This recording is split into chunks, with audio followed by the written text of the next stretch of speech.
Ridho DA menikah dengan Syifa. Ridho Syafarudin atau Ridho DA akhirnya resmi menikah dengan Syifa Aisyah Fauziah.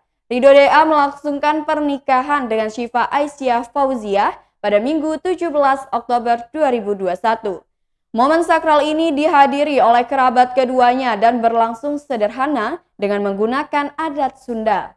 Selain itu, acara disiarkan langsung di salah satu YouTube. Tampak Ridho mengenakan pakaian adat Sunda dengan baju pengantin putih. Di sebelah ibunda Ridho terlihat pedangdut Iis Dahlia ikut mendampingi. Acara digelar dengan memenuhi protokol kesehatan, meliputi menjaga jarak dan memakai masker. Pada acara bahagia tersebut terselip momen sedih karena ayah Ridho telah meninggal dunia. Rizky DA menjadi saksi dari pihak pengantin pria. Ridho terlihat begitu tegang saat menantikan sang calon wanita. Syifa hadir dengan begitu anggun mengenakan dress pengantin berwarna putih. Keduanya lantas didudukan untuk di meja akad. Ridho DA dan Syifa sah dinyatakan sebagai suami istri secara agama dan negara.